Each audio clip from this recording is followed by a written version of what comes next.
Yo, what's going on everybody? It's FRIGID99 and welcome back to another Destiny 2 build video. Now this time I have a legendary Stasis Hunter build that is sure to get you to that Legend 50 wave of Onslaught, get you through Legend 0 Hour and even Grandmaster Nightfalls. It's the final week before FINALShape and you need a build that's going to take down everything, and this is the build for you.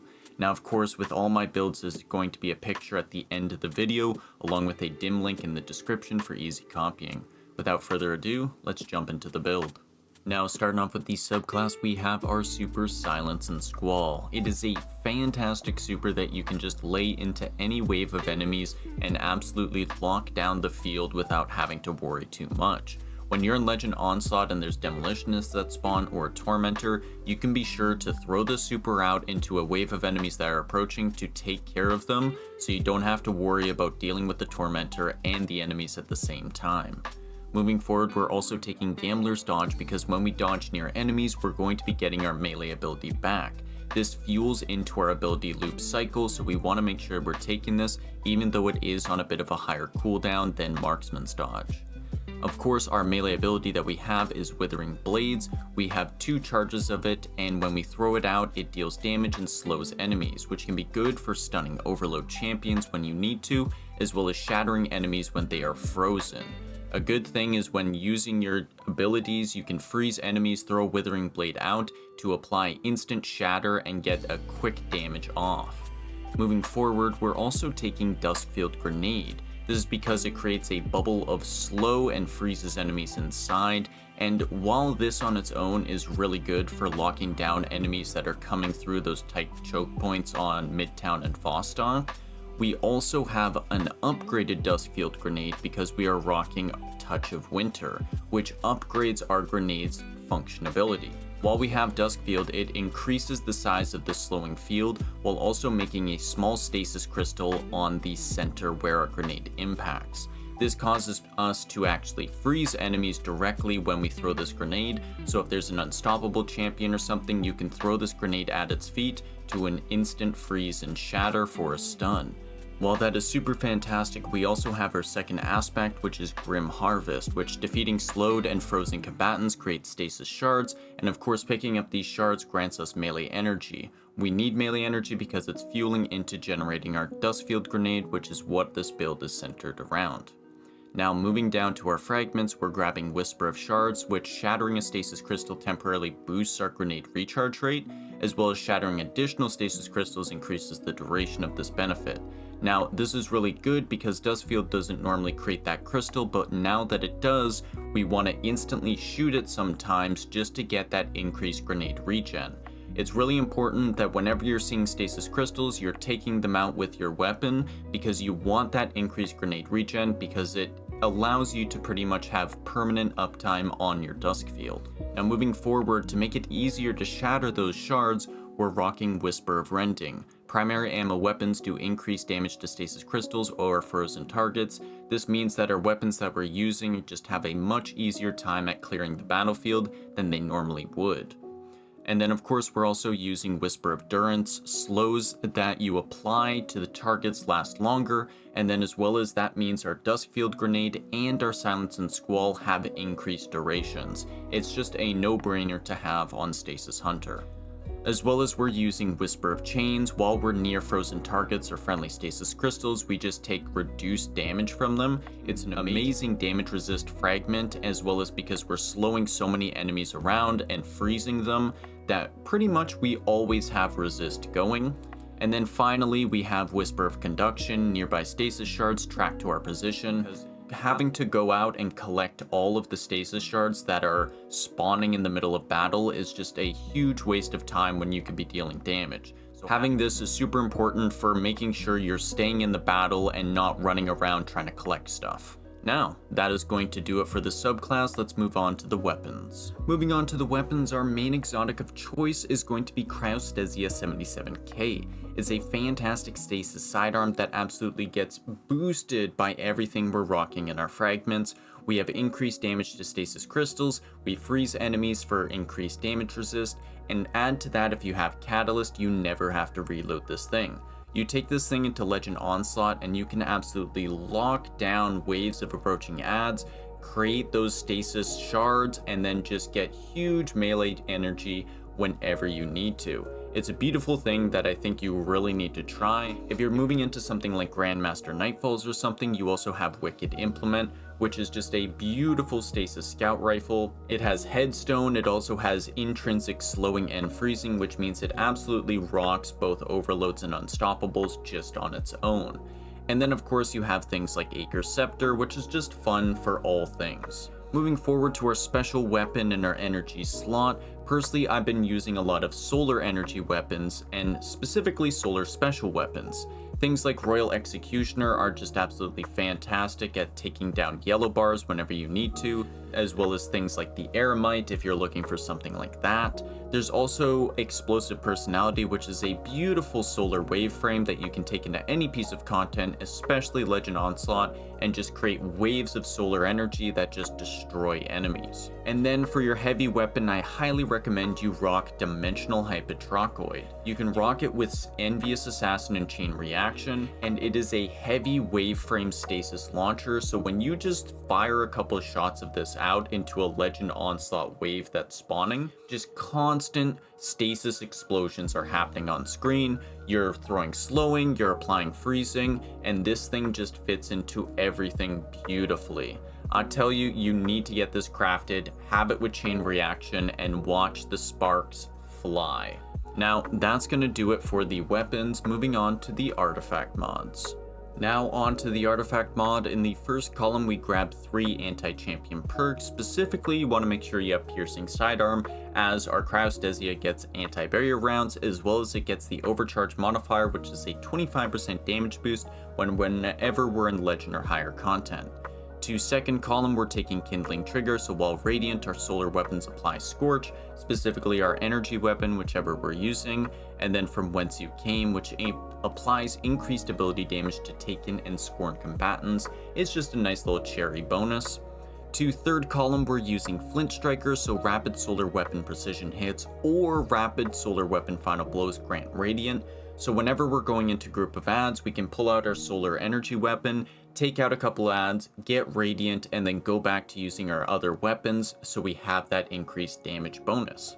We're also using Torch, so while Radiant, we deal increased weapon damage to combatants affected by Strand or Stasis debuffs. We're always applying Stasis debuffs, so it's just a no-brainer that while we have Radiant, these just fit in beautifully and we can apply everything on our own. We're also taking Origin Perk Specialization 2 specifically because it improves the benefits provided to Noble Deeds and it overcharges the weapons with those traits. I'm using Royal Executioner, which has the Noble Deeds Origin trait, which gets enhanced, and then it also becomes overcharged, which gets that 25% damage boost.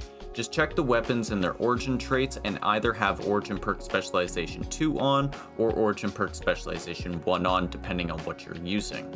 And then finally, Wished into Being, so while our super is nearly fully charged, our ability Final Blows just spawn tons of orbs of power. It's beautiful to see and also just a nice little cherry bonus. To fourth column, we're taking Pillar of Ice, so defeating a frozen target spawns a Stasis Crystal. This just fits in beautifully to our build. It allows us to lock down so many adds, allows us to always have that increased grenade regen, and also have that damage resistance. As well as we're using Dragon's Bite, so whenever we take down a combatant's shield with our stasis weapon, we can actually have a chance to freeze them, which again, fits in beautifully. And then of course for final column, Hail of Storm, shattering frozen targets and stasis crystals just deal increased damage, as well as shattering stasis crystals release shards of ice that damage and slow. It fits in beautifully because we're constantly creating stasis crystals and freezing enemies, so we're just getting all the bonuses that we could ever imagine. Now of course, if you're going into different content, you can put on Overload rocket launchers and Argent Ordnance and use something like Bump in the Night for that particular case. But ultimately, if you're in Legend Onslaught, this is the work you want to go with. That's going to do it for the artifact mods. Moving on to the armor. Starting out with the armor, we're using Font of Wisdom, so we gain a plus 30 to intellect while we have an armor charge. This allows us to get our super back much quicker and use Silence and Squall whenever we need. We're also using heavy ammo finder as we're using cryostasia a lot, as well as if we can get a ton of heavy ammo to use our stasis waveframe, well that's just a big boost to our damage. And then of course we're using harmonic siphons, we're actually spawning orbs of power while we're getting rapid stasis weapon final blows. Now, moving over to the armor stats, you want to make sure that you have 100 resilience for that 30% damage reduction. It is absolutely vital when you're in endgame content as every piece of damage reduction counts. On from that, we are also taking 100 discipline so we can get our grenade back as quickly as possible. This build all revolves around using our grenade, so we want to make sure it's as maxed out as we can.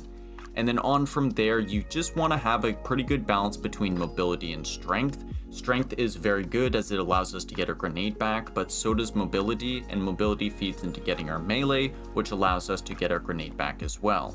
This whole build just loops into each other, but vitally, you want resilience and discipline maxed.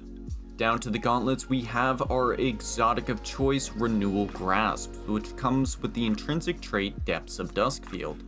When we throw a Duskfield grenade, it has a much larger effect radius that actually stacks with our Touch of Winter, and allies inside the Duskfield take reduced damage, as well as targets inside the area deal reduced damage. This means that sometimes when we have the grenade down, we're in the bubble and the enemy is in the bubble, we are just taking next to no damage from those enemies. It's fantastic as one paired with Touch of Winter, it creates a huge snow globe that can lock down entire fields, entire sight lines, and you don't have to worry one bit. It also increases the size of the stasis crystal that spawns, which means we actually make a large stasis crystal, which you can use for providing yourself cover whenever going for a revive, or also just dealing some heavier damage. And then for our armor mods, we're using grenade kickstart, so whenever we throw a grenade, it's going to consume our armor charge and give us a bonus to our grenade energy back. It's not super vital that you have an armor charge, but at least having grenade kickstart on means that whenever we're throwing our Duskfield, we're making sure that we're getting energy back.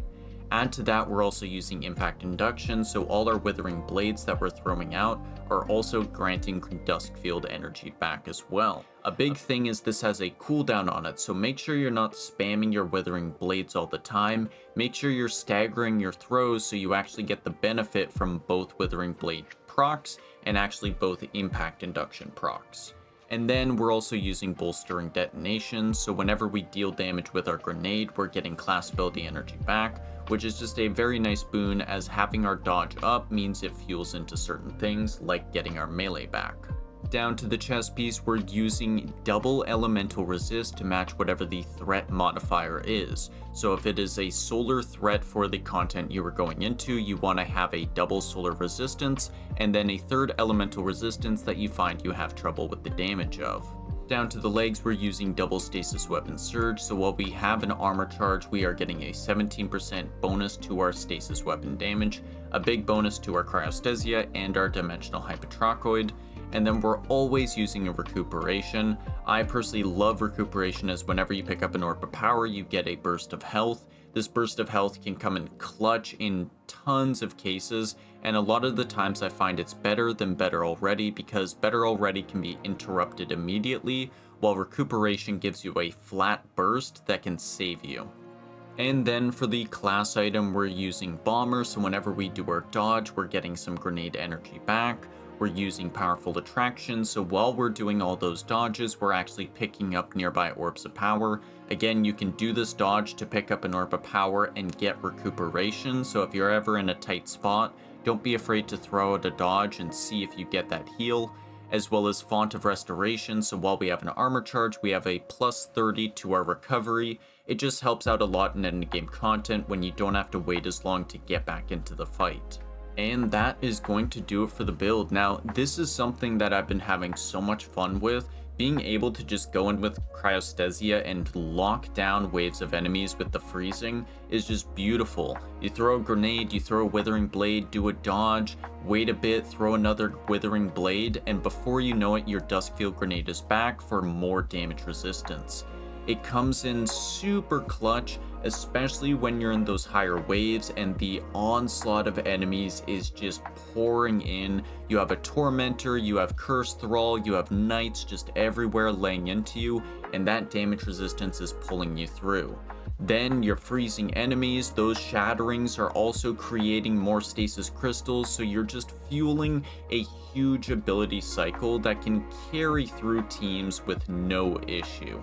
This is one of my favorite builds to run, and it's getting even better when FINALShape drops, as the changes to Stasis, Renewal Grasps, and even just like Prismatic coming means that if you use this build, it's going to be working even better come next week. So let me tell you what, try out this build, get those items, and come back to the comment section and tell me how good it is, because once FINALShape drops, this thing will go from 10 to 11, I'll tell you that. Now, of course, with all my builds, there's going to be a picture right on screen that you can take a screenshot, as well as there's a dim link in the description for just easy copying and saving. If you like the build video, be sure to just hit a like and leave a comment if you have anything to say. If you want to see future build videos, be sure to hit that subscribe button and notification for when I drop more build videos. FINALShape is dropping, and I'm going to have tons of prismatic builds for you to try out, as that is going to be the peak time to really get into building if you haven't already. I highly suggest that you check out some of my earlier builds and the ones that are to come, as everything I'm posting now you'll be able to use in FINALShape day one. Now that's going to do it for me. Thank you everybody so much for watching. I've been FRIGID99, and we'll see you in the next video. Peace out.